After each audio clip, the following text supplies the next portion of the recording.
Hi, Emily here from Homemade Emily Jane, and today we're going to talk about how to care for a quilt.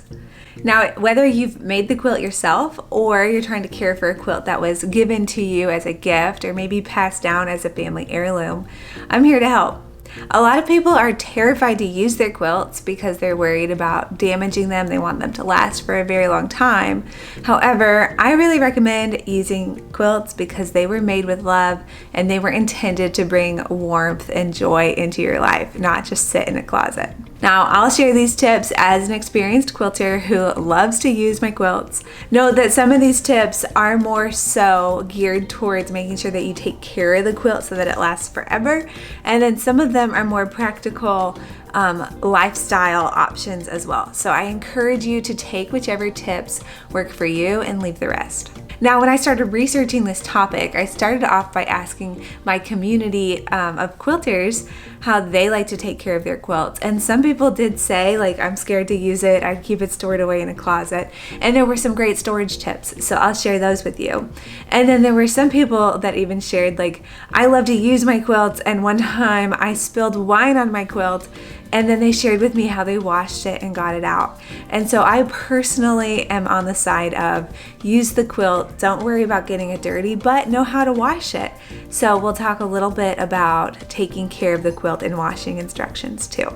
I also did a little bit of research and found that it's recommended to just kind of treat your quilt like it is this precious heirloom, which it definitely is. I'm not saying it's not, but almost in a way that makes it so that you really can't feel comfortable using it. I'll share those tips as well. Just know that I don't always live by them, so feel free to follow them or not.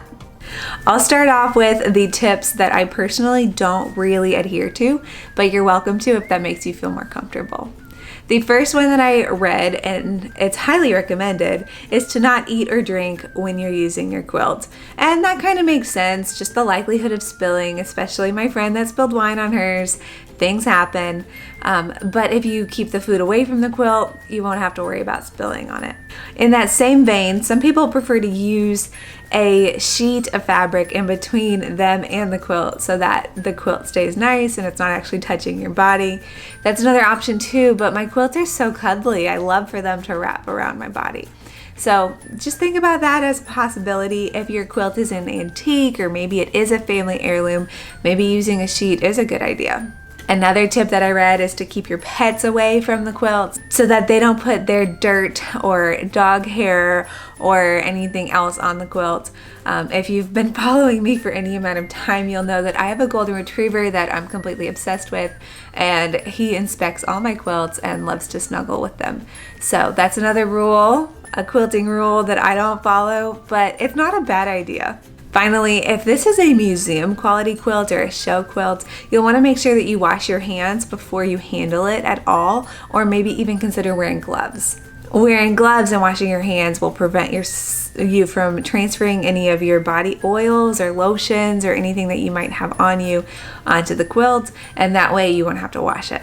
Finally, one more tip that is actually a really good one is to make sure that you limit or restrict your quilt from direct sunlight. This is particularly important if it's in storage, but even if it's just out and around in your house, you don't want it to be in direct sunlight because the sun is sneaky and it can definitely start to wear down the fibers as well as steal some of the color out of your quilts too. So that's something to keep in mind no matter whether you're using it or storing it. Keep it away from harsh sunlight. Next up, let's talk about washing your quilt. If it's a show quilt or a museum quilt, like, you're probably not going to be washing it at all. But if it's a quilt that you use in your home, like all of mine are, you'll definitely want to wash it. The first time you wash your quilt, I always recommend using tons of color catchers.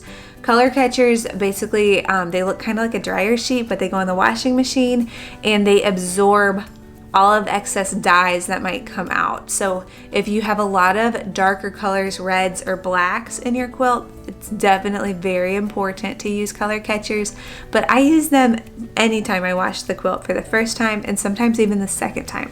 Other than that, you'll want to make sure that you're using a gentle washing cycle if you are using the washing machine.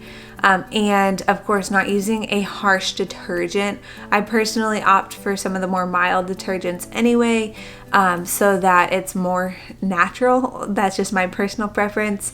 But of course, find what works right for you. I don't ever use high heat when I'm washing the quilts. That's including the washer and the dryer. Part of that is because the hot water in the washer will draw away some of the dyes more easily out of the fabrics. And then another reason would be shrinkage. You don't necessarily want your fabric to shrink a ton. And depending on the batting that's in the quilt, if there's wool batting, you definitely want to stay away from heat. Other types of batting are more heat resistant, but definitely it's easier just to wash them all with the same level of care that you would if it were the most fragile batting. Once the quilt is washed, it's time to dry it. And there are some conflicting views on how to dry your quilt. So I'll just share what I personally do and then a few other tips. So what I like to do, once it's finished in the washer, almost immediately, I'll pull it out of the washer and kind of take a look, see if any of the dye has started to bleed. If you notice any bleeding, throw a few more color catchers in and do another rinse cycle. Hopefully that gets all of the dyes out and you don't dry it first, causing that bleeding to set in. Once you're ready to go, I like to put my quilt in the dryer on a low heat setting and let it dry about halfway. That way it kind of gets a little bit fluffier and it's a little bit easier to dry. The rest of the way, I'll either lay it out flat. Sometimes if it's a smaller quilt, I'll kind of hang it, like fold it over to dry. But do note, hanging the quilt for drying can distort it a little bit. So if you're concerned about keeping it perfectly square, it's probably not the best option for you. Some people forego the dryer altogether and just lay their quilt out flat to dry the whole time. I personally think that takes way too long, so use your best judgment for that. On this topic of cleaning, I'll also mention that if it's not the whole quilt that needs to be washed, spot cleaning is a really great option too. So aside from that first wash, I tend to spot clean my quilts as well. If I notice just like a part of it is dirty, I'll just wash that one little spot, and that makes sure that I don't have to wash the whole quilt over and over and over again. But of course, if this is a quilt that's being used by children or pets, and washing machines are great, or hand washing is great too. It just might mean that it wears down the fabrics a little bit quicker. But as I mentioned, a quilt that is used and loved is way more valuable to me personally than one that sits in a closet and doesn't get used at all. Finally, let's talk a little bit about quilt storage. If you're like me, you probably have way more quilts than you'll ever use. And so it's nice to keep them on a little rotation so that you're using some of them throughout the year. And then you want to store the others safe and sound while they're not in the use rotation. So if you wanted to store your quilts, I do have a few tips for that. Some of these were gathered off the internet, some from friends. Lots of different quilters out there have their own recommendations. The tips that I found on the internet said to fold up the quilt, wrap it in like a sheet or something fabric, not plastic, and then store it in a cool, dark place. And the reasoning for that is that the plastic can trap in some moisture. So I live in Florida, it's very humid here, so I definitely believe that. But someone else recommended actually using silica packets to absorb some of the moisture. So if you want to store your quilts in plastic bins, maybe waterproof bins, you could throw in a few silica packets. Next time you order something online that comes with those, then you can just recycle them and use them for your own use as well. As far as choosing a storage location, you want to pick somewhere that is cool, dry, and away from direct sunlight. As we talked about earlier, sunlight is sneaky and can definitely wear down your quilts in really weird ways. So keep an eye out for that. As far as folding the quilts go for storage, some people prefer to fold them not like a typical, like you'd fold a blanket. You can fold it on the bias. There's different tutorials out there showing you how to do that.